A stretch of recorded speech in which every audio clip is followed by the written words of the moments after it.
Mrs. Hoggerbrooks, which they call Mama Hoggerbrooks, invested a $300 investment, $100 out of her pocket, and a $200 loan, and turned this into a multi-million dollar business.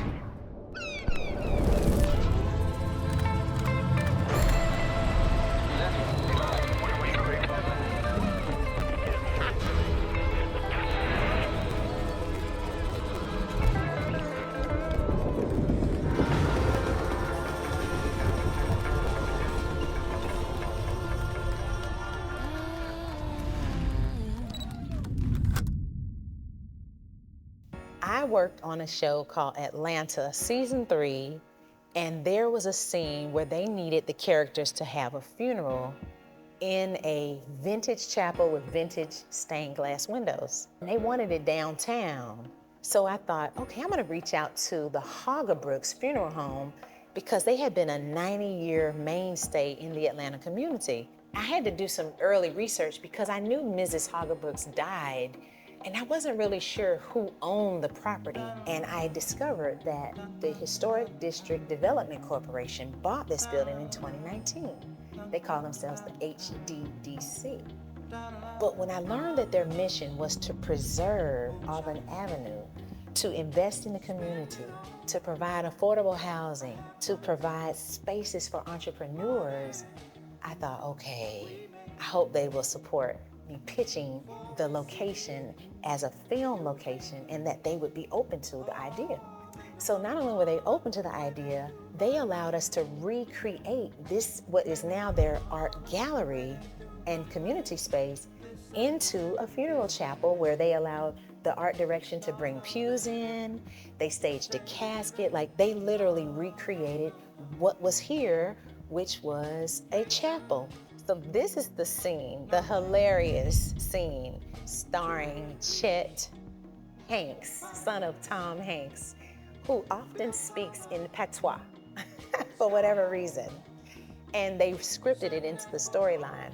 So in this scene for Sylvia's funeral, Chet is in the audience and he's like, "Hey man, what are you doing here?" And the lady says, "Oh, my son was the nanny, with Sylvia, she died." And he's like, "Oh, she was my babysitter." And then he goes on to tell, the guy's like, "Are you from Jamaica or Trinidad?" He's like, "Trinidad and Tobago. No, I'm from Tribeca," which is New York. But the fact that they scripted that in, so that scene took literally place right here. This is where Trinidad and Tobago, this is where he said that line. This stained glass sold us. This was it. It's authentic. This building was constructed in 1937. The funeral industry in that era, and maybe even today, is heavily dominated by men. Or if you were a woman in the funeral business, you were passed down the business from your father, from your granddad. You married into the business. But she was unique because she didn't have a legacy of funeral industry people in her family. She did it as an entrepreneurial business on her own. And even interestingly enough, just in foot distance, Emily Cox ran the Cox Funeral Home, and they did not compete. And the reason they did not compete was that they shared the same value system. They reinvested back into the community.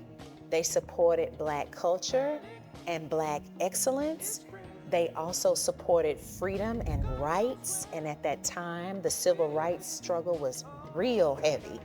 And they put the money back into voter opportunities and back into programming and back into education and back into the community to feed the community that fed them.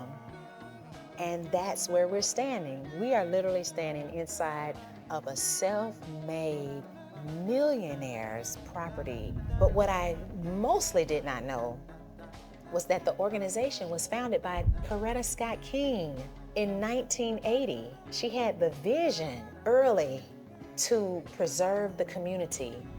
And now, thanks to the Historic District Development Corporation, it will always be here.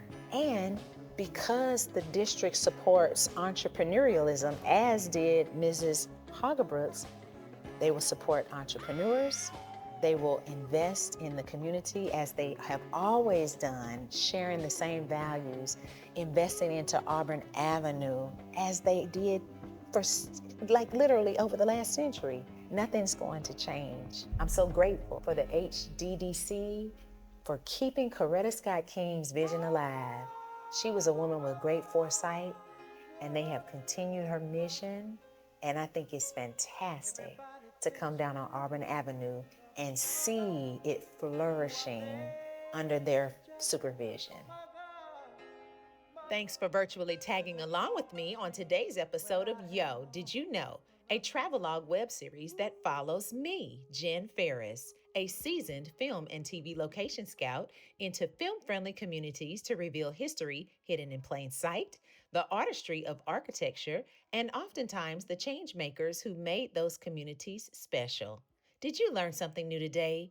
Well, let's keep exploring together at YoDidYouKnowSeries.com.